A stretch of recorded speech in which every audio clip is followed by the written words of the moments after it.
Welcome to PS news. ముందుగా headlines చూద్దాం. వారణాసిలో భారీ అభివృద్ధి పనులకు శ్రీకారం చుట్టిన మోదీ. కాశీ విశ్వనాథ ఆలయంలో ప్రత్యేక పూజలు నిర్వహించిన ప్రధాని. వేల కోట్ల ప్రాజెక్టులతో ప్రాంతీయ అభివృద్ధికి ఊతం. మౌలిక సదుపాయాల విస్తరణే దేశ అభివృద్ధికి కీలకమని వ్యాఖ్య. అమరావతిలో టీడీపీ కొత్త కార్యవర్గ ప్రమాణ స్వీకారం. చంద్రబాబు చేతుల మీదుగా నేతలు ప్రమాణం. నారా లోకేష్ వర్కింగ్ ప్రెసిడెంట్ గా బాధ్యతలు. యువత సీనియర్ల సమన్వయంతో పార్టీ ముందుకు సాగుతుందని విశ్వాసం.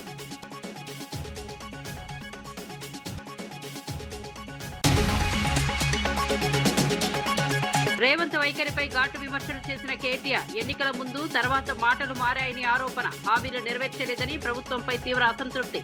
అధికార ప్రతిపక్షాల మధ్య మాటల యుద్ధం.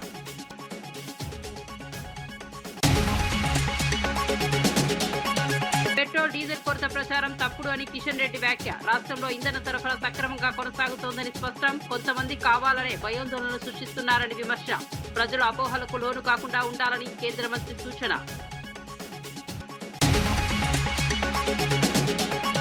విశాఖ రైల్వే జోన్ పై కేకే రాజు కీలక వ్యాఖ్యలు. కేకే లైన్ లేక జోన్ కు పూర్తి ప్రయోజనం లేదని అభిప్రాయం. లాభదాయక సెక్టార్లు విశాఖకు రాలేదని విమర్శలు.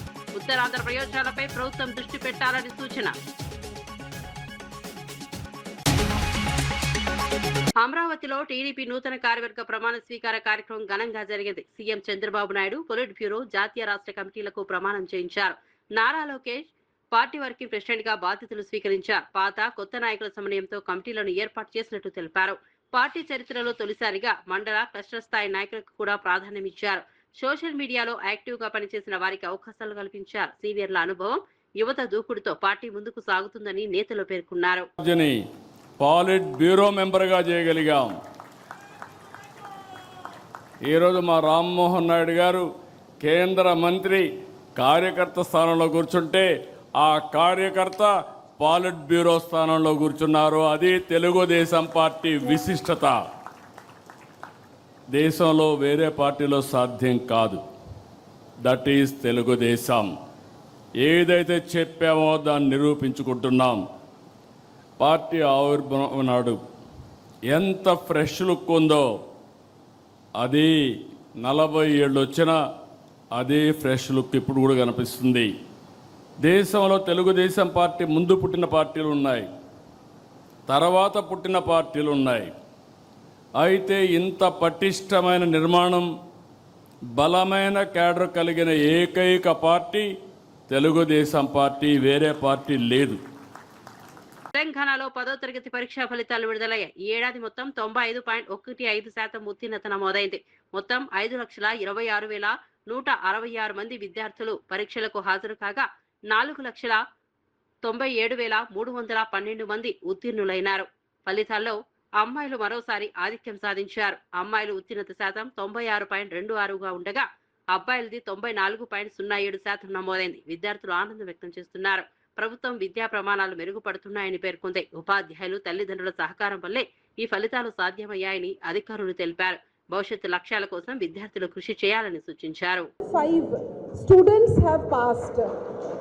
Last year it was 92.78 and this year 95.15 పిల్లలు పాస్ అయ్యారు. టోటల్ పిల్లలు 5,26,166 పిల్లలు అపియర్ అయి 4,97,312 పిల్లలు పాస్ అయ్యారు. పోయిన సంవత్సరం లాగా ఈ సంవత్సరం మళ్ళీ girls are the best. 96.26 pass percentage among girls and 94.07 pass percentage among boys. ఇదే విధంగా there are more than 5,731 schools అక్కడ నోట్కి నోట్ శాతం పిల్లలు పాస్ అయ్యారు. దాంట్లో మాత్రమే ఒక 6 స్కూల్స్ ప్రైవేట్ స్కూల్స్ ఉన్నాయి, అక్కడ ఒక్క పిల్లవాడు కూడా పాస్ కాలేదు. ఇదే విధంగా Mulugu district recorded the highest pass percentage and Hyderabad district with 89.23 the lowest. ఇదే విధంగా Social Welfare Residential School achieved the highest pass percentage of 99.1%. So a big hand to social welfare institutions. ఇదే విధంగా మేము ముందు పోతే SSC public examination for private candidates also పోయిన సంవత్సరం 57.22 ఉంటే ఈ పశ్చిమ బెంగాల్ ముఖ్యమంత్రి మమతా బెనర్జీ బీజేపీపై తీవ్ర ఆరోపణలు చేశారు. ఎన్నికల సమయంలో బీజేపీ రిగ్గింగ్ కు పాల్పడుతోందని విమర్శించారు. కేంద్ర బలగాలు టీఎంసీ కార్యకర్తలను లక్ష్యంగా చేసుకుంటున్నాయని అన్నారు. బయట రాష్ట్రాల నుంచి వచ్చిన పరిశీలకులు బీజేపీ ఏజెంట్లా వ్యవహరిస్తున్నారని ఆరోపించారు. అర్ధరాత్రి దాడులు చేసి ప్రజలను భయపెడుతున్నారని మండిపడ్డారు. ఇది ప్రజాస్వామ్యానికి ప్రమాదకరమని పేర్కొన్నారు. ప్రజలు భయపడకుండా ఓటు హక్కు వినియోగించుకోవాలని పిలుపునిచ్చారు. బెంగాల్ ప్రజలు ప్రజాస్వామ్యాన్ని కాపాడేందుకు సిద్ధంగా ఉన్నామని ఆమె పేర్కొన్నారు. ऐसे वोट कभी होता है, ऐसे कभी वोट नहीं होता है. वोट शांति से होता है. लोकतंत्र डेमोक्रेसी का होता है. लेकिन ये तो लोकतंत्र को पूरा बालों का बजा दिया, पूरा इसको एट्रोसिटीज कर दिया. Intention is very clear that BJP wants that forcefully to rig the election. But our workers and people are ready to die, but they will not become. দেখুন, আমি চাই, আমাদের দলও চায়, আমি এখনো যে চেয়ারে আছি, আমার দলের চেয়ারেও আছি, আমি chairman of all India Trinamool Congress বলছি, আমরা চাই ভোটটা শান্তিতে হোক, মানুষের অধিকার প্রয়োগ করতে দেওয়া হোক। কিন্তু বিশেষ করে কতগুলো অবজারভার নিয়ে আসা হয়েছে বিভিন্ন জায়গা থেকে এবং অনেক police officer. Visakha railway zone అంశంపై వైఎస్ఆర్సీపీ నేత కేకే రాజు కీలక వ్యాఖ్యలు చేశారు. కేకే లైన్తో కూడిన రైల్వే జోన్ మాత్రమే ఉత్తరాంధ్రకు నిజమైన ప్రయోజనం కలిగిస్తోందని అన్నారు. కానీ ఆ అంశాన్ని పరిగణలోనికి తీసుకోకుండా జోన్ ప్రకటించారని విమర్శించారు. ఆర్థికంగా లాభదాయకమైన సెక్టార్లు విశాఖ జోన్ కు రాలేదని ఆవేదన వ్యక్తం చేశారు. దీంతో ప్రాంతానికి పూర్తి ప్రయోజనం దక్కదని అన్నారు. గతంలో నుంచి ఈ అంశంపై పోరాటం చేస్తున్నామని తెలిపారు. రాష్ట్ర ప్రయోజనాలపై ప్రభుత్వం మరింత దృష్టి పెట్టాలని సూచించారు. జోన్ కాకుండా పక్క జోన్లు కేటాయించి ఈ రోజు ప్రధాన ఆదాయ వనరుగా ఉన్నటువంటి కేకే లైన్ లేకుండా ఈ రోజు మనకు విశాఖపట్నానికి రైల్వే జోన్ ఇవ్వడం జరిగింది. దానివల్ల ఎలాంటి ప్రయోజనం లేదు. కానీ ఈ 40 సంవత్సరాల ఇండస్ట్రీకి అవేమీ కూడా పట్టలేదు. ఏది ఏమైనా ఈరోజు విశాఖపట్నంలో మూలపాడు పోర్టు కానీ, ఉత్తరాంధ్ర ప్రాంతంలో మూలపాడు పోర్టు కానీ, భోగాపురం ఎయిర్పోర్టు కానీ, ఈరోజు గూగుల్ డేటా సెంటర్ సంబంధించి అదాని ఆధ్వర్యంలో గూగుల్ డేటా సెంటర్ నిర్మాణం ఏదైతే జరుగుతుందో ఇవన్నింటినీ కూడా తీసుకొచ్చింది 100% వైఎస్ఆర్ కాంగ్రెస్ పార్టీ ప్రభుత్వం. ఆనాటి ముఖ్యమంత్రులు వైఎస్ జగన్మోహన్ రెడ్డి గారు మాత్రమే దానికి ఇవన్నీ కూడా సాక్ష్యాలు. ఈరోజు జగన్మోహన్ రెడ్డి గారు సింగపూర్ ప్రభుత్వానికి సబ్సీ కేబుల్ తీసుకురావాలి, 3900 కిలోమీటర్లు సుదీర్ఘంగా సబ్సీ కేబుల్ తీసుకొస్తే దానివల్ల మాత్రమే డేటా సెంటర్స్ వస్తాయని దానికి ఆద్యుడు బీజం వేసింది, విత్తనం నాటింది. ఈ ప్రాంత ఐటీ రంగంలో అభివృద్ధి చెందడానికి ఒక వైఎస్ జగన్మోహన్ రెడ్డి గారు మాత్రమే. జగన్మోహన్ రెడ్డి గారు చేసిన కృషి వల్ల, జగన్మోహన్ రెడ్డి గారు తీసుకున్న చొరవ వల్ల, జగన్మోహన్ రెడ్డి గారు సహకరిస్తూ ఆ రోజు అదాని కంపెనీ తీసుకున్న వాళ్ళు కూడా మనతో కలిసి రావడం వల్ల మాత్రమే ఈ రోజు విశాఖపట్నంలో సాఫ్ట్వేర్ రంగంలో పెట్టుబడులు వస్తున్నాయి. సంతోషం, కానీ ఆ పెట్టుబడులు కొనసాగించండి. తెలంగాణ పట్ల కేంద్ర ప్రభుత్వం వివక్ష చూపుతోందని మంత్రి పొంగులేటి శ్రీనివాసరెడ్డి ఆరోపించారు. గతంలో యూరియా సరఫరాలో ఇబ్బందులు కలిగించిన కేంద్రం ఇప్పుడు పెట్రోల్, డీజిల్ విషయంలో కూడా అదే వైఖరి కొనసాగుతోందన్నారు. రాష్ట్రానికి అవసరమైన ఇంధన కోటా అందించడంలో కేంద్రం విఫలమైందని విమర్శించారు. కేంద్ర మంత్రులు కిషన్ రెడ్డి, బండి సంజయ్ తక్షణమే ప్రధానితో మాట్లాడి సమస్య పరిష్కరించాలని డిమాండ్ చేశారు. రాష్ట్రంపై నిందలు వేయడం ఆపాలని హెచ్చరించారు. రైతులు, సాధారణ ప్రజలు ఇబ్బందులు పడుతున్నారని ఆవేదన వ్యక్తం చేశారు. అప్లై చేయించాల్సిన బాధ్యత కేంద్ర ప్రభుత్వంలో ఉన్న మీది.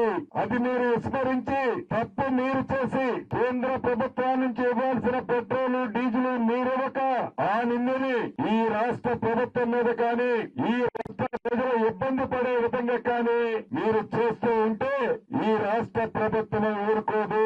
ఇప్పటికైనా బండి సంజయ్ గారు కానీ, కిషన్ రెడ్డి గారు కానీ కేంద్ర పెట్రోలియం శాఖ మంత్రి గారితో, ప్రధానమంత్రి గారితో మాట్లాడి రాష్ట్రానికి రెగ్యులర్ గా రావాల్సిన పెట్రోల్, డీజిల్ తక్షణమే రిలీజ్ చేపించి బాధ్యత మీ మీదుంది, అది విస్మరించొద్దని కూడా ఈ వేదిక ద్వారా కేంద్ర ఇద్దరు మంత్రులని ప్రశ్నిస్తూ రాష్ట్ర ప్రజలకి పూర్తిగా కేంద్ర ప్రభుత్వం నుంచి రావాల్సిన రాకపోయినా ఇబ్బంది ఉన్నా తప్పకుండా కేంద్ర ప్రభుత్వం మీదైనా ఈ ప్రభుత్వం కొట్లాడుద్ది.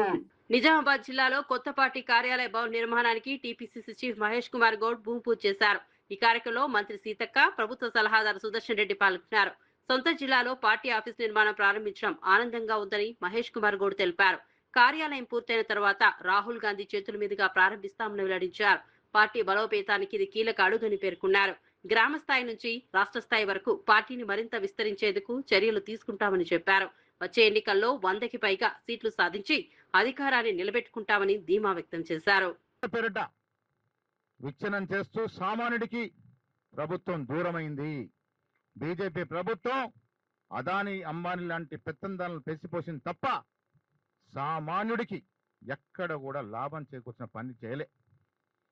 10 ఏళ్లు జరిగిన దోపిడీ, ఆర్థిక విధ్వంసం, వారు కూడబెట్టుకున్న ఆస్తులు, పంపకాల్లో తేడాలే ఇలా కవితమ్మ గారు బయటకు వచ్చి పార్టీ పెట్టినారు. ఆత్మాభిమానం అంటారు, సంతోషం. కవిత గారు పార్టీ పెట్టారు, స్వాగతిస్తాం. కానీ ఆనాడు 10 ఏళ్ల దోపిడీలో మీ భాగస్వామ్యం ఉందనే మాట మాత్రం మర్చిపోకూడదనే మాట ఈ సందర్భంగా మనవి చేస్తా ఉన్నాను. వచ్చే ఎన్నికల్లో 100 సీట్లు పైన గెలుస్తాం, మళ్ళీ అధికారంలోకి వస్తాం. ఇది కానుకగా రాహుల్ గాంధీ, ఖర్గే గారికి అప్పచెప్తామనే మాట కూడా ఈ సందర్భంగా మనవి చేస్తా ఉన్నాను. నర్సీపట్నంలో జరుగుతున్న లేటరైట్ త్రవ్వకాలపై మాజీ ఎమ్మెల్యే ఉమాశంకర్ గణేష్ తీవ్ర ఆరోపణలు చేశారు. స్పీకర్ అయ్యన్న పాత్రుడు ఆధ్వర్యంలోనే ఈ త్రవ్వకాలు జరుగుతున్నాయని అన్నారు. భారీ స్థాయిలో అవినీతి జరుగుతోందని ఆరోపించారు. యువ నాయకుడి పేరుతో 100 కోట్ల దోపిడీ జరుగుతోందని విమర్శించారు. ఎంపీ సీటు కోసం బుడుపులు వెళ్తున్నాయనే ప్రచారం కూడా ఉందని అన్నారు. ఈ వ్యవహారంపై పూర్తి స్థాయి విచారణ జరపాలని డిమాండ్ చేశారు. ప్రజా వనరులను కాపాడాల్సిన బాధ్యత ప్రభుత్వానిదని పేర్కొన్నారు. అహంకారంతో మాట్లాడతాడు. నిజంగా ఈయన పంపించిన డబ్బులు మరి ఎవరికో యువనాయకుడికి ఇస్తాడో లేదో నాకు తెలియదు కానీ ఆ యువనాయకుడి పేరు మీద మాత్రం 100 కోట్ల రూపాయలు దోచేస్తాడు అయిన పత్రుడు. సుమారుగా 400 కోట్ల రూపాయలు దోచాడు ఈ సంవత్సరంలో. మరి అలాగే కేవలం ఏంటంటే రాజ్యసభ కోసం ఆ కొడుకుని రాజ్యసభ ఇవ్వాలి, రాజ్యసభ ప్రమోట్ చేయాలనే ఉద్దేశం మీద. అంటే ఒక్కటే అడుగుతున్నా ఈ రోజు, అంటే 100 కోట్ల రూపాయలు అంటే రాజ్యసభ వస్తుందని చెప్పి అడుగుతున్నా. నిజంగా ఈ కొడుకు కానీ రాజ్యసభ కానీ వచ్చినట్లయితే ఏదైతే అహంకారంతో మాట్లాడారో అయ్యన్న పాత్రుడు నిజమనే మేము భావించాలి నిజంగా వస్తే. ఎందుకంటే 100 కోట్ల రూపాయలు ఇచ్చి చెప్పి అందరితో అహంకారంతో మాట్లాడుతున్నాడు. నిజంగా ఈయనకి రాజ్యసభ వస్తే నిజంగా 100 కోట్ల రూపాయలు ఇచ్చే తెచ్చుకున్నాడని చెప్పి మేము అందరం కూడా భావిస్తాం. అలాగే అయ్యన్న పాత్రుడు పక్కనే మాకు చోడవరం నియోజకవర్గం రోలుగుంట మండలం అన్ని క్వారీస్ ఉన్నాయి. ఈయనకి ఏంటి సంబంధం సార్? అక్కడ పక్కనే చోడవరం నియోజకవర్గం అయినప్పుడు కూడా ఈయనకి ట్యాక్స్ కట్టాలి. ఏంటంటే ట్యాక్స్ ఏపీ ట్యాక్స్ అట. ఏట్రా బాబు ఏపీ ట్యాక్స్ ఈయన ఎందుకు కట్టాలి? చోడవరం నియోజకవర్గం అంటే అయ్యన్న పాత్రుడు ట్యాక్స్ అట. కోట్ల రూపాయలు రోలుగుంట్ల క్వారీలో ఒక రాయి బయటికి రావాలంటే అయ్యన్న పాత్రుడు ట్యాక్స్ కట్టే ఇప్పటికే కోట్ల రూపాయలు దోచేశాడు అయ్యన్న పాత్రుడు. అంటే ఈ విధంగా ఇంకోటి చెప్పాలి, ముఖ్యంగా ఈ రోజు ఎండోమెంట్స్ ల్యాండ్స్ ఉన్నాయి మా అందరికి కూడా. ఎండోమెంట్ ల్యాండ్స్ సుమారుగా అక్కడ 100 ఎకరాలు ఉంది. మొన్ననే చూసాం, సుమారుగా 30 ఎకరాల్లో లీజ్కి ఇచ్చాడు ఆయన. ఎక్కడ టెండర్స్ లేవు. ఆల్రెడీ 30 ఎకరాలు కూడా ఇదేది సోలార్ ప్రాజెక్ట్ పెట్టించాడు. బినామీ ఎవరో పేరు పెట్టి ఈయనే. అదేంటంటే 30 ఎకరాలు కూడా 30 సంవత్సరాలు లీజ్ అట, కేవలం నామినేషన్ మీద. ఇదే కాకుండా ఉన్న 70 ఎకరాలు కూడా తీసుకుంటున్నాడు ఆయన. అంటే సుమారుగా 100 ఎకరాలు అంటే 100 కోట్ల రూపాయలు. నేను ఒకటే అడుగుతున్నా, ఈ రోజు ఆ భూముల్లో కొన్ని సంవత్సరాల నుంచి 50-60 సంవత్సరాల నుంచి రైతులు దాని మీద బతుకుతున్నారు. ఎందుకు వాళ్ళకి ఇవ్వలేదని చెప్పి ఎండోమెంట్ అధికారులు అడిగితే వాళ్ళు అంటారు, ఎవరన్నా ఇస్తే 5,000 ఇస్తున్నారు, వీళ్ళైతే 30,000 రూపాయలు ఇస్తారు కనుక వీళ్ళకి నామినేషన్ పద్ధతులు ఇచ్చామంటున్నారు. అంటే ఈ రోజు 30,000 రూపాయలు ఎకరానికి ఇస్తే 30 సంవత్సరాలు లీజుకి ఇచ్చారు. రేపు ఎవరైనా 50,000 ఇస్తుందంటే 50 సంవత్సరాలకు ఇచ్చేస్తారని చెప్పి అడుగుతున్నా. రేపు ఎవరైనా 1,00,000 రూపాయలు ఇస్తుందంటే ఎకరానికి 100 ఎకరాలు 100 సంవత్సరాలు కూడా ఇస్తారా అన్న. అంటే ఈ విధంగా అయ్యన్న పాత్రుడు ఒక దోపిడీ మాట ఇది. నామినేషన్ పద్ధతిలో సుమారుగా 100 ఎకరాలు నర్సీపట్నంలో ఉన్న, బలిఘట్టంలో ఉన్న ప్రాంతంలో 100 ఎకరాలు దోపిడీ చేసే కార్యక్రమం చేస్తాడని చెప్పి దీనిపై ఇప్పటికే కూడా మేమందరం కూడా వెళ్ళాం, కోర్టుకి వెళ్ళాం. కోర్టులో కూడా వాయిదాలు నడుస్తున్నాయి. రేపు రాబోయే రోజుల్లో కూడా వాటి మీద కూడా మేము ప్రతిఘటించడం జరుగుతుంది. అయితే ముఖ్యంగా చెప్పాలంటే ఈ రోజు అయ్యన్న పాత్రుడు సృష్టి క్షేత్రం అని చెప్పి ఒక హై డ్రామా చేస్తాడు. కేవలం దాని తాలూకు ఉద్దేశం ఏంటంటే ఈయన రిటైర్ అయిపోతాడు అయ్యన్న పాత్రుడు, వాళ్ళ కొడుకుని ప్రమోట్ చేయాలి. ప్రమోట్ చేయాలంటే ఒక బ్యానర్ పెట్టి ఏదో చేయాలి. అందుకనే సృష్టి క్షేత్రం అని చెప్పి ఒక బ్యానర్ పెట్టి మరి ఏదైతే ప్రభుత్వ స్థలం ఉందో ప్రభుత్వ చెరువులో 108 అడుగులు పెట్టాలని చెప్పి అంటున్నాడు. అంటే స్థలం ఏమో గవర్నమెంట్ది, దాని తాలూకు సంబంధించిన కోట్ల రూపాయలు విలువ చేసి పెట్టాలంటే అది జిఎంఆర్ సంస్థల దగ్గర స్పాన్సర్ చేస్తారు. జిఎంఆర్ ఏమో స్పాన్సర్ చేస్తారు, చెరువు ఏమో గవర్నమెంట్ది. ఈయన చూస్తే ఆ కొడుకు ప్రమోట్ చేసేయాలనే ఆలోచనలో మరి ఈ విధంగా ఉన్నాడు. మీరు చేసి అన్ని కూడా చూస్తున్నాం. రేపు జగనన్న ప్రభుత్వం రాగానే వచ్చిన వెంటనే చట్ట ప్రకారం మీకు అందించిన మొత్తం వడ్డీతో సహా చెల్లించేస్తామని చెప్పి అయిన పద్ధతికి చెప్పడం జరుగుతుంది.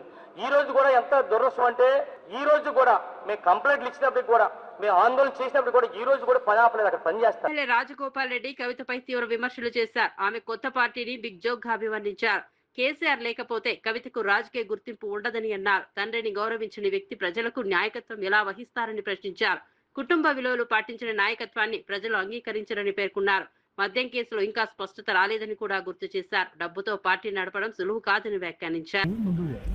బయటకు వచ్చి పార్టీ పెట్టింది, పెద్ద జోక్ కవిత పార్టీ. కవిత డెఫినెట్ గా మొట్టమొదటి సమావేశాన్ని ఒక ఆడ కూతురు, ఆడపిల్లకు తండ్రి అంటే ఎంత ప్రేమ ఉండాలి. ముఖ్యంగా తండ్రికి కూతురు అంటే అంతే ప్రేమ ఉంటుంది, కూతురులో కూడా తండ్రి అంటే అంతే ప్రేమ ఉంటుంది. ఆయన ఒక ఉద్యమకారుడు, కేసీఆర్ తెలంగాణ రాష్ట్ర ఏర్పాట్లు కృషి చేసిన వ్యక్తి. అటువంటి వ్యక్తిని స్వయాన కూతురే ఆ విధంగా మాట్లాడడం అనేది డెఫినెట్ గా ఆమె మొట్టమొదటి సమాజంలో తప్పు చేసింది. దాంతో తెలంగాణ ప్రజలందరూ కూడా ఆలోచించుకుంటారు ఏమని. తండ్రిని గౌరవించుకోలేని మనిషి ప్రజలకు తల్లి ఎట్లయితుంది? అయితే నీ తీవ్రంగా బాధతో చెప్తారు, చాలా తప్పు మాట్లాడింది కవిత. నీకు మీ అన్నతో కోపం ఉండొచ్చు, నీకు అధికారం కావాలనే ఆశ ఉండొచ్చు, అంతేగాని దానికోసం నువ్వు ఫైట్ చేసి తప్పులేదు. కానీ నువ్వు మీ సొంత కన్న తండ్రిని ఆ మాట అనడం, నీవు చేస్తా తెలంగాణలో అని అంటే నువ్వు ఎవరు నమ్ముతారు? నేను అసలు యాక్చువల్గా క్లారిటీ లేదు. ఇంతవరకు మాత్రం లిక్కర్ కుంభకోణంలో క్లీన్ చిట్ ఎక్కడొచ్చింది?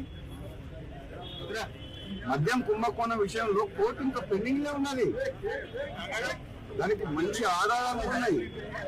ఇప్పటికిప్పుడే మొత్తం తెలంగాణ ఉద్ధరిస్తున్నాయి. తెలంగాణ సంగతి తర్వాత కానీ చాలా మంది నువ్వు తీసుకునేటోళ్ళు, కానీ ఫస్ట్ నువ్వు ఆ కేసులకి ఎట్లా బయటపడుతూ అది తీసుకో. ఫస్ట్ అది ఇంకా కేసు క్లోజ్ కాలేదు. నిజంగా ఈ రాజకీయ పార్టీ పెట్టడానికి అంతకుముందు గతంలో ఒకసారి కేసీఆర్ అన్నట్టు పార్టీ పెట్టాలంటే పాండవులు అయిపోయింది. పైసలు ఉన్నాయని చెప్పి కొంతమందిని తీసుకుపోయి ఒక ఫంక్షన్ హాల్ తీసుకొని నీకు సోషల్ మీడియాలో చేసుకొని పార్టీ డిక్లేర్ చేసి పడేసింది. అది కూడా పైపోయి తెలంగాణ రాష్ట్ర సేన టీఆర్ఎస్ అంట ఎంత తెలివిగా ఆ పేరును వాడుకొని ఏదో కొన్ని సీట్లు మాట్లాడుకొని మళ్ళీ రేపు పొద్దున గెలిచి రాజకీయ లబ్ధి కోసం ప్రయత్నం చేస్తే కవిత వల్ల ఏమి ఊరు లేవదు,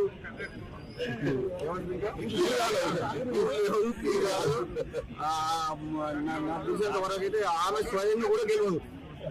ఆమె పార్టీ సంఘం వదిలిపెట్టు, సొంతంగా ఆమె పోటీ చేసిన నియోజకవర్గంలో కూడా డిపాజిట్ కూడా రాదు కవితకు. ఎందుకంటే ఆ మర్యాద పోగొట్టుకుంది. ఫస్ట్ మీటింగ్ తండ్రిని కేసీఆర్ లాంటి వ్యక్తిని పెట్టి ఆమె ఉన్న మర్యాద పోగొట్టుకుంది. TRS working president KTR CM Revanth రెడ్డిపై ఘాటు వ్యాఖ్యలు చేశారు. ఎన్నికలకు ముందు ఒకలా తర్వాత మరోలా ప్రవర్తిస్తున్నారని విమర్శించారు. మారిన మనిషి అంటూ చెప్పుకుంటున్న రేవంత్ వాస్తవానికి మాటలు మారుస్తున్నారని అన్నారు. ప్రజల విమర్శలను వినడంలో కూడా ఆయనకు విచిత్రమైన ఆనందం ఉందని ఎద్దేవా చేశారు. ప్రభుత్వ పనితీరుపై అసంతృప్తి వ్యక్తం చేశారు. ప్రజలకు ఇచ్చిన హామీలు నెరవేర్చలేదని ఆరోపించారు. ఎలక్షన్లకు ముందేమో పాలమూరు బిడ్డ, ఇప్పుడు పాలమూరు ప్రాజెక్టును పట్టించుకోని బిడ్డ. ఎందుకు మరి నువ్వు ముఖ్యమంత్రిగా ఉండి ఏం లాభం ఈ రాష్ట్రానికి? నీ నాగర్ కర్నూలులో నీ పాలమూరులో ఇలా రైతులు రోడ్డుకి ధర్నా చేస్తుంటే సిగ్గనిపిస్తలేదా? బాధ అనిపిస్తలేదా? గురుకుల పాఠశాలలు మేము బ్రహ్మాండంగా నడిపితే ఆనాడు ఇవాళ 140 మంది పిల్లలు చచ్చిపోయిన గురుకులాల్లో ఈ రేవంత్ రెడ్డి వచ్చినాక సిగ్గనిపిస్తలేదా? కరెంట్ ఇయ్యలేకపోతున్నావు, సిగ్గనిపిస్తలేదా? రైతు బంధు పడతలేదు, సిగ్గనిపిస్తలేదా? రైతుల ధాన్యం ఇవాళ రోడ్ల మీద తడిచి రైతులు ఏడుస్తుంటే బాధ అనిపిస్తలేదా? ఇంకా ఆయన అంటున్నాడు, మేము తిడుతుంటేనంట ఇట్లా విమర్శ చేస్తుంటే ప్రజల పక్షాన ఆయనకు మా తిట్లు వింటుంటే ఆయనకు సాడిస్టిక్ ప్లెజర్ వస్తుందంట, పైశాచిక ఆనందం వస్తుందంట. ఏమనాలి ఆయనని? మేము ఇంకా ఏమనాలో కూడా అర్థం కావట్లేదు. అందుకే మీతో నా ప్రార్థన, మా కల్వకుర్తి సోదరులతోన, మనము మళ్ళీ లాస్ట్ కేసీఆర్ వస్తాడులే, ఇట్లా చేయి ఊపుతాడు, మేము కూడా ఇట్లా ఊపుదాము. కేటీఆర్ మధ్యలో ఒకసారి వస్తాడు, ఆయన కూడా ఇట్లా అంటాడు, మేము కూడా ఇట్లా అందాము, కానీ మేము మాత్రం ఏం చెయ్యము అంటే కుదరదు. శ్రీధర్ చెప్పింది అక్షర సత్యం. దయచేసి మా మిత్రులను కోరుతా ఉన్నాం, దయచేసి మీ స్థానిక సమస్యలు, మీ గ్రామాల్లో ఉండే సమస్యలు, మీ మండలాల్లో ఉండే సమస్యలు, అవి రైతులే కావచ్చు, కులవృత్తులే కావచ్చు, లేదా ఇతరులే కావచ్చు, విద్యార్థులే కావచ్చు, ఇంకోరి కావచ్చు, ఎత్తుకోండి. వాళ్ళ తరపున రోడ్డు ఎక్కండి, కదం దొక్కండి. ఇచ్చినాం, ప్రభుత్వానికి ఇచ్చే కాడికి టైం ఇచ్చినాం, మనం కూడా ఓపిక పట్టినాం. 2.5 ఏళ్ళు సరిపోయింది. 50% ఓవర్. ఇంకొక ఇందాక ఎవరో సోదరుడు మాట్లాడుతూ ఇంకో 2 ఏళ్ళు గడ్డు కాలం అన్నాడు వెంకటేష్ అనుకుంటా. 2 ఏళ్ళు ఏం లేదు. ఇంకొక సంవత్సరం తర్వాత కూర్చున్న కుక్క కూడా లేవదు రేవంత్ రెడ్డి గారికి. కూర్చున్న కుక్క కూడా నిలబడదు అంటున్నా. అధికారులు వినరు మాట, ఎందుకంటే ఆఖరి సంవత్సరం మొత్తం ఎలక్షనే కాబట్టి ఇంకొక సంవత్సరం తట్టుకోవాలా ఈ దుర్మార్గ అరాచక పాలన. కానీ ఈ సంవత్సరంలోనే మన శక్తి ఏందో మన సత్తా ఏందో కూడా చూపెట్టాలి. ఖచ్చితంగా గలం విప్పాలి, బలం చూపాలి. ఎట్లా అయితే తెలంగాణ ఉద్యమంలో ఆనాడు కదం దొక్కినామో ఇప్పుడు మళ్ళొక్కసారి కాంగ్రెస్ నుండి ఈ రాష్ట్రాన్ని కాపాడుకోవడానికి, కాంగ్రెస్ కబంధహస్తం నుంచి ఈ రాష్ట్రాన్ని కాపాడుకోవడానికి తప్పకుండా అందరం కూడా నడుం బిగించాల్సిన బాధ్యత మన మీద ఉన్నది. ప్రధాని నరేంద్ర మోదీ వారణాసి పర్యటనను కొనసాగిస్తున్నారు. కాశీ విశ్వనాథ ఆలయంలో ప్రత్యేక పూజలు నిర్వహించి లోక కళ్యాణం కోరుకున్నారు. ఈ పర్యటనలో 6,350 కోట్ల విలువైన అభివృద్ధి పనులకు శంకుస్థాపనలు, ప్రారంభోత్సవాలు చేశారు. అమృత్ భారత్ ఎక్స్ప్రెస్ రైళ్లు, గంగా నదిపై రైల్ కమ్ రోడ్ బ్రిడ్జ్ వంటి కీలక ప్రాజెక్టులు ప్రారంభమయ్యాయి. ప్రాంతీయ అభివృద్ధికి దోహదం చేస్తాయని తెలిపారు. కాశీ పర్యటన అనంతరం గంగా ఎక్స్ప్రెస్ వే ప్రారంభానికి వెళ్లనున్నారు. దేశ అభివృద్ధికి మౌలిక సదుపాయాల విస్తరణ కీలకమని మోదీ పేర్కొన్నారు.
Hyderabad police commissioner Sajjanar SSC ఫలితాల నేపథ్యంలో విద్యార్థులకు కీలక సూచనలు చేశారు. పరీక్షల్లో విఫలమైన ఆత్మహత్యల వంటి తీవ్ర నిర్ణయాలు తీసుకోవద్దని విజ్ఞప్తి చేశారు. మార్కులు జీవితాన్ని నిర్ణయించవని, భవిష్యత్ అవకాశాలు ఎన్నో ఉంటాయని తెలిపారు. తల్లిదండ్రులు కూడా పిల్లలపై ఒత్తిడి చేయకుండా ఉండాలని సూచించారు. పిల్లల ప్రవర్తనలో మార్పులు గమనించి అవసరమైన సపోర్ట్ ఇవ్వాలని కోరారు. భావోద్వేగంగా వారికి తోడుగా నిలవాలని చెప్పారు. విద్యార్థుల మానసిక ఆరోగ్యం ముఖ్యమని గుర్తు చేశారు. అందరికీ నమస్కారం. 10వ తరగతి రిజల్ట్స్ రాబోతున్నాం. దాని గురించి కొన్ని విషయాలు మాట్లాడడానికి ముందు రావడం జరిగింది. అందరు కూడా తెలుసు, ఇటీవల ఇంటర్మీడియట్ ఎగ్జామ్ రిజల్ట్ రావడం జరిగింది. కొంతమంది ఆత్మహత్యలు చేసుకోవడము చాలా బాధ అనిపించింది. వాళ్ళు తల్లిదండ్రులు కూడా చాలా బాధలు, చాలా విషయాలు కూడా బయట రావడం జరిగింది. మన ఉమెన్ సేఫ్టీ వింగ్ ఆఫీసర్స్ ఇటీవల ఆత్మహత్య చేసుకున్న పిల్లల తల్లిదండ్రుల దగ్గర వెళ్లి అక్కడ జరిగిన కొన్ని విషయాలపైన మాట్లాడడం జరిగింది. ఎగ్జామ్స్ రిజల్ట్స్ అది మన ఒక కెరియర్ భాగం. 10th ఎగ్జామ్ అంటే ఒక కెరియర్ లో ఒక చిన్న స్టెప్. ఈ రిజల్ట్స్ వచ్చే ముందు గానీ రిజల్ట్స్ తర్వాత టీచర్స్ పైన, పేరెంట్స్ పైన జవాబుదారీ ఉంది. ఇటీవల చూసింది ఏమంటే పేరెంట్స్ వాళ్ళ ఆశల్ని వాళ్ళు పిల్లల పైన రుద్దడానికి ప్రయత్నం చేస్తారు. పిల్లల ద్వారా సాధించాలని చెప్పి వాళ్ళు చూస్తుంటారు. అది మంచిది కాదు. పిల్లలకి అట్లా వచ్చింది, మా పిల్లలకి ఇట్లా వచ్చిందని చెప్పి వాళ్ళు మాట్లాడడం కూడా మంచిది కాదు. చాలా మంది వాళ్ళు పిల్లలు కూడా వాళ్ళు ఏమనుకుంటారంటే మనం ఫెయిల్ అయితే సమాజం మన గురించి ఏం ఆలోచిస్తుందని చెప్పి బాధపడుతుంటారు. సో ముఖ్యంగా ఎగ్జామ్స్ వచ్చిన తర్వాత పేరెంట్స్ అందరికి, ముఖ్యంగా టీచర్స్ అందరు కూడా ఎవరెవరు ఇలాంటి తక్కువ మార్క్స్ వచ్చిన పిల్లలతో చాలా టైం గడపాలి. పేరెంట్స్ వాళ్ళతో ఉండాలి, వాళ్ళకు ధైర్యం నింపాలి, అట్లానే వాళ్ళకు తెలియపరచాలి. ఎగ్జామ్స్ అనేది ఒక చిన్న స్టెప్. రెట్టింపు ఉత్సాహంతో రాసి ఇంకా ఎక్కువ మార్క్స్ తీసుకోవడానికి ఒక మంచి అవకాశం అని చెప్పి పాజిటివ్ ఫీలింగ్ తీసుకోవడానికి వాళ్ళు ప్రయత్నం చేయాలి. తెలంగాణలో పెట్రోల్, డీజిల్ కొరతపై వస్తున్న ప్రచారంపై కేంద్ర మంత్రి కిషన్ రెడ్డి స్పందించారు. రాష్ట్రంలో మొత్తం 4,325 పెట్రోల్ బంకులు ఉండగా అందులో కేవలం 106 బంకుల్లో మాత్రమే స్టాక్ లేదని స్పష్టం చేశారు. కొరత ఉందని తప్పుడు ప్రచారం జరుగుతోందని, దీనివల్ల ప్రజల్లో అనవసర ఆందోళన పెరుగుతోందని అన్నారు. సరఫరా వ్యవస్థ సక్రమంగా కొనసాగుతోందని, ప్రజలు గందరగోళానికి గురి కావాల్సిన అవసరం లేదని సూచించారు. కొంతమంది కావాలనే భయాందోళనలు సృష్టిస్తున్నారని విమర్శించారు. కేంద్రం పరిస్థితిని నిశ్చితంగా పరిశీలిస్తోందని తెలిపారు. ప్రజల అపోహలకు లోను కాకుండా సాధారణంగా వ్యవహరించాలని కోరారు. అదే హైదరాబాద్ తీసుకుంటే హైదరాబాద్ సిటీ పరిధిలో 3,200 యావరేజ్ ఉంటుంది. ఈరోజు డబల్ 6,400 సప్లై చేస్తా ఉన్నాం. మరి ఇది షార్టేజ్ అని ఏ రకంగా అనుకుంటాం మనం? అనేక కారణాలు ఉన్నాయి. ఇంత పెరగడానికి కూడా అదే డీజిల్ తీసుకుంటే డీజిల్ యావరేజ్గా 8,000 ఉంటుంది. 8,000 కేఎల్. ఈరోజు డీజిల్ తెలంగాణలో మరి 15,500 యావరేజ్ ఈరోజు మనం ఇస్తా ఉన్నాం. ఈరోజు లేటెస్ట్ డిస్పాచ్ తీసుకుంటే 19,300 కేఎల్, 19,300 కేఎల్ ఈరోజు యావరేజ్గా మనము ఈరోజు సప్లై చేస్తా ఉన్నాం. అంటే అదే హైదరాబాద్ తీసుకుంటే డీజిల్ 2,700 ఉంటుంది యావరేజ్గా. ఈరోజు 5,060 కేఎల్ హైదరాబాద్లో సప్లై చేస్తున్నాం. దురదృష్టం ఏంటంటే మన సోషల్ మీడియా, కొంతమంది రాజకీయ నాయకుల ప్రకటనలు వీటన్నిటికీ కారణమైంది.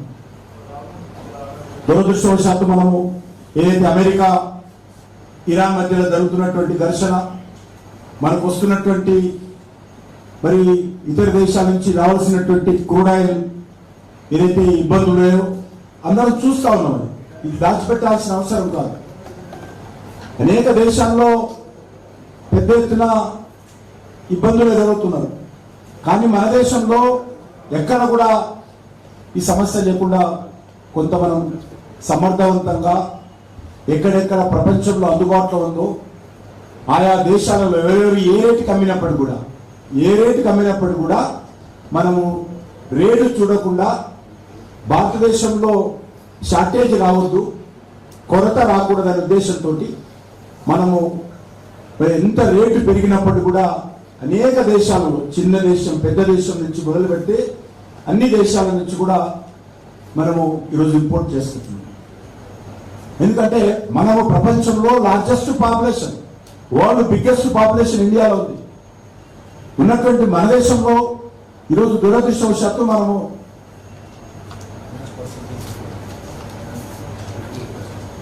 88% మనం ఇతర దేశాల మీద ఆధారపడి ఈరోజు పెట్రోల్ ఉత్పత్తులు సరఫరా చేస్తున్నాం. 88%. మరి ఇతర దేశాల నుంచి వస్తున్నప్పుడు ఇబ్బందులు ఉన్నప్పుడు కూడా మోడీ గారు ఈరోజు అనేక దేశాలతో ఉన్నటువంటి సంబంధాల కారణంగా, మనకు ఉన్నటువంటి మంచి విదేశీ విధానం కారణంగా ఈరోజు అనేక దేశాలు కూడా మరి ప్రియారిటీ బేసిస్లో మన దేశానికి ఆయిల్ ఉత్పత్తులను పంపిస్తా ఉన్నారు. మనం కూడా వాటిని మరి సమర్థవంతంగా ప్రతి మోటార్ సైకిల్ వరకు, ప్రతి రైతు వాడేటువంటి ట్రాక్టర్ వరకు, ప్రతి కంపెనీ వాడేటువంటి లారీ వరకు ట్రాన్స్పోర్ట్ కూడా ఎవరికీ కొరత లేకుండా అందించాలనేటువంటి సంకల్పంతో చేస్తా ఉన్నాం. కానీ దురదృష్టవశాత్తు అక్కడక్కడ ముందుగా కొంత ఆంధ్రప్రదేశ్లో ప్రాబ్లం ఏర్పడింది. అక్కడ ప్రభుత్వం పూర్తిగా ఈరోజు రంగంలో దిగి అక్కడ కూడా సమస్య పరిష్కారం చేయడం జరిగింది. మనకు కూడా కొత్తగూడెం, ఖమ్మంలో కొంత దీనికి సంబంధించినటువంటి సిగ్నల్స్ వచ్చాయి. ఇప్పుడు అక్కడ కూడా, ఎందుకంటే మన దగ్గర సఫిషియంట్ స్టాక్స్ మన తెలంగాణ రాష్ట్రానికి సంబంధించినటువంటి స్టోరేజ్లో ఉంది. కాబట్టి దేశానికి సంబంధించి కూడా ఆ రకమైన స్టాక్స్ ఉన్నాయి. ఒకవేళ స్టాక్స్ లేదనుకోండి, సప్లై లేదనుకోండి, ప్రభుత్వమే చెప్తుంది, ప్రభుత్వమే స్వచ్ఛందంగా ముందుకు వచ్చి చెప్తుంది, అందరూ లేదు చూసి వాడండి. ఇప్పుడు మనకు ఆ ప్రాబ్లం లేదు, షార్టేజ్ అనేటువంటి ప్రాబ్లం లేదు. ఎందుకంటే అల్టిమేట్గా వీఆర్ డిపెండింగ్, మనం ఇతర దేశాల నుంచి డిపెండ్ అవుతున్నాం. ఇబ్బంది అయితే ప్రజలకు చెప్తాం, మేము ప్రజలకు చెప్పి ప్రజలను భాగస్వామ్యం చేస్తాం దాంట్లో. కానీ ఇప్పుడు ఆ పరిస్థితి లేదు. మన దురదృష్టం ఏంటంటే ఒక అపోజిషన్ పార్టీ లీడర్ ఈరోజు సాయంకాలం 7 గంటల నుంచి ధరలు పెరుగుతాయని చెప్పాడు. ఇంతకంటే దురదృష్టం ఇంకొకటి ఉండదు. దీని కారణంగా ప్రజల్లో ఒక టెన్షన్ వాతావరణం వచ్చింది. దీని కారణంగా ట్యాంకులు నింపుకుంటున్నారు, ఇంట్లో అన్లోడ్ చేస్తున్నారు, మన ట్యాంకులు నింపుకుంటున్నారు. చిన్న చిన్న వ్యక్తులు కావచ్చు, సంస్థలు కావచ్చు, కంపెనీలు కావచ్చు. ఇది చేయకూడదు ఆ రకంగా. నేను ఒకసారి కొడుతున్నాను, వాళ్ళు ఎవరో పనికిరాని స్టేట్మెంట్ ఇస్తే మనం ఎవరు కూడా భయపడాల్సిన అవసరం లేదు. ఏదైనా ఉంటే ప్రభుత్వం చెప్తుంది తప్పకుండా. రెండోది, ఈరోజు పెట్రోల్ ఇళ్లలో స్టాక్ పెట్టకండి దయచేసి. ఎండాకాలం ప్రమాదం జరిగే అవకాశం ఉంటుంది కాబట్టి నేను ప్రజలను కూడా అదే అలర్ట్ చేస్తా ఉన్నాను. ఎవరు కూడా మీరు ఇళ్లలో పెట్రోల్ స్టాక్ పెట్టుకోకండి. మనము అది చాలా ఇతర సమస్యలకు మరిన్ని అప్డేట్స్ కోసం చూస్తూనే ఉండండి